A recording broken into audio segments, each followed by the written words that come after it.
I started my day with with the book that I have been reading about dot-coms created by Russell Brunson,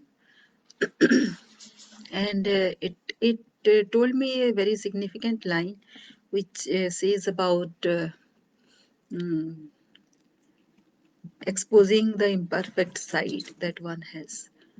Everybody has an imperfect side, and everybody tries to hide that from the public exposure as much as possible and as long as possible. But and of course, there is a personal side to it, and one cannot just go on telling about one's personal story to everybody at all times. But there are some learnings from those imperfectness as well, and those can help people, and people can relate to it. Like um, if you are trying to tell your story to people, then there has to be something which people can relate to, right? There has to be some vulnerability which might have happened in your life, and vulnerabilities and imperfections and depressions are things which happen every day with everybody, right? Just now I was speaking to somebody who was telling about the corona time uh, problems that has been happening to people, and I told him that there is always a solution if one knows how to kind of recognize that opportunity. Every problem has a solution and an opportunity side to it. So that was my take. So as I today started reading something in my LinkedIn profile, also there was this topic about self-awareness. So it was so kind of linked, and this is the topic that I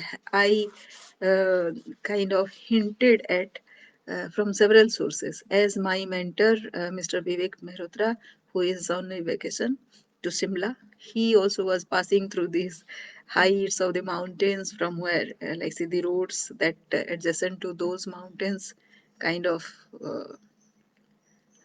give a very bird's eye view of the depth of the terrains, the valleys, and it kind of gives a sense of the smallness that a person is, but the depth within is huge. And he was telling about the inner depth, and he also was discussing about what one has and what one has to offer from that depth. And it was a huge insight, besides the subjects that I have been reading. And sometimes you get hinted at the subject that should be paying attention to from the universe, from the people, from your mentors, from your friends, and one needs to kind of link all those subjects to something of a learning, and a huge insight emerges from that. And then the LinkedIn article actually was talking about the self awareness and self awareness, because yesterday, as I was discussing with somebody as to how to know the success point, the success point is not something which happens just at the moment. It is a long journey, and one needs to invest time in it, and every day.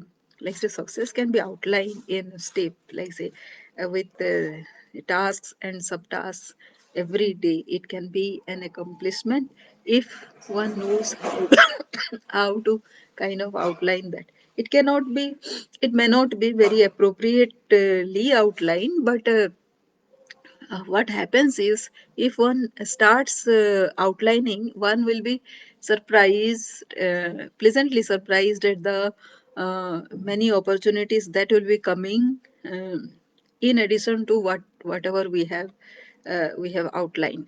because these opportunities are actually the silver linings in our problem. Whenever we are going through a some kind of challenge, then one always gets something extra than expected.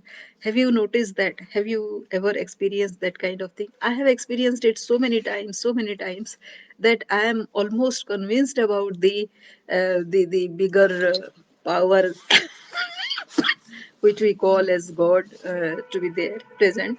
Almost every time that I take a decision or take an action point, He is, like say, the presence is always experienced. And unless those things are outlined a from a prior viewpoint, one is surely going to miss all those opportunities. Like, say, when we say that we should be grateful for five things in a day, there are actually, if we can count and properly record all those opportunities and blessings that we receive in a day, it will be much more than five. It can be 25 and even 50. And the people who actually manifest many things in a day, and who are perpetual manifestors, they actually come across, like, say, more than 50 and 100 blessings in a day. And one will be surprised as to how they are manifesting. It is because they are grateful for whatever they are having. It can start with, say, two or three. Like, say, you are drinking your tea. If you are uh, having a flower, looking at a flower, look at the beautifulness that you are exposed to, and it gives certain kind of aestheticness to your mind, and the mind feels free, and the mind feels energetic because of those feelings. And what more than that, like, say, you pay any amount of money, and it the aestheticness and the energy felt within, that cannot be received with by paying money, right? It comes automatically every day, and at every time. Good evening, Mr. Pratap. Uh, Thank you so very much to be here in my audience. And yeah, so that blessing is always there, and one has to be conscious of all those blessings that one has. And so then in this article, actually, there was this self awareness of external kind of circumstances which one can receive from colleagues and friends and neighbors, maybe. But there is something called inner awareness also, when from where this energy is generated. One can always think of and reminded of the inner strength that one is blessed with and gifted with. And so that inner thing, how does it come? Does Like, say, anybody has a kind of thought about it? Like, say, it comes when one is still about the about some subject, right? And invariably we get into meditation and contemplation when we are faced with some kind of challenge. There has to be some external kind of challenges because of which we sit down to think, right? Otherwise, when we are going very high and very good, and we are accomplishing so many things, and we are being appreciated, we don't usually contemplate and meditate. So then I saw one article by Ms. Vasudha Rai, and she has been elaborately speaking about the internal and external awareness. And somewhere I read about the inconsistency of meditation. Even then, one can accomplish so much. So the meditation thing, like, say, I have a certain take about the meditation as to how I do my meditation. The My process is kind of selecting a subject, and then being in that subject for quite some time. Suppose I decide to be in that subject for 5 minutes, right? Then what happens? Within 30 seconds, my mind goes to somewhere, and I think something else, right? And the mind has a tendency to drift, and it jumps to some subject after subject. And in our epics it is said that the mind actually travels more than the speed of the light. So mind is like that, it is like a monkey. It keeps on jumping and keeps on drifting. So the then what to do?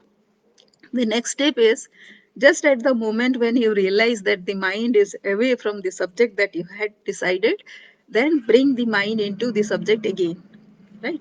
That is why people, like say, when we are taught about meditation, what we are taught is, like say, to concentrate on the breath. So that may be the case, but I choose to be on the subject, right? And the pain point of the subject, so that I can be with the pain for some time. If you are in the pain, then after some time, the pain doesn't actually scare you. You are not afraid of that pain anymore. So you conquer the pain, the fear. So that is the advantage of this exercise. So that is what meditation for me. Once I overcome that fear, then I feel energy. And and also I recognize this is the moment of acknowledgement for me also. Why this pain point? Because this is a nudge from the universe saying that this is not the right path that I am taking, and I can actually shift from the standpoint that I am taking to something else, and that something else is just by your side, and one has to just recognize and choose that particular alternative rather than choosing this one. So that is the pain point, that is the purpose of a pain point. The pain point that we have in our life is for that only, so that we can choose better, we can start our journey in a better manner. And that is why, and we are always directed to something better, definitely, for sure. So these are my take, and I'll be describing something, and I always talk about my subject, which is performance optimization, which is a shift in one's perception, habit, action, and attitude. And it is just a blink of an eye, one can do that, but to be able to do that thing in a blink of an eye, one has to practice for years, and every day one has to be observant, one has to be on the focus, and one has to um, recognize when the mind is shifting here there and getting into negative mode. See, so it is the task of anybody to bring that mind to the positive side, and the perception are just momentary, have you observed that the perception which are, hi, good evening, Mr. Sunil. So it was a very good session today. It was about diabetic. So you know uh, so this perception actually, if you are in that particular perception, suppose it is a negative perception, right? It just takes 1 second to change. And suppose you suddenly make your mind to think positive rather than being in the negative mindset, you will see that the entire scenario is changing. It is because of you the universe is, and as soon as you change, the universe and the external circumstances also change. It is a small example, but you can try small to achieve the bigger thing, and try it from today onwards. And for sure, just take a tour of my course, which is performance optimization.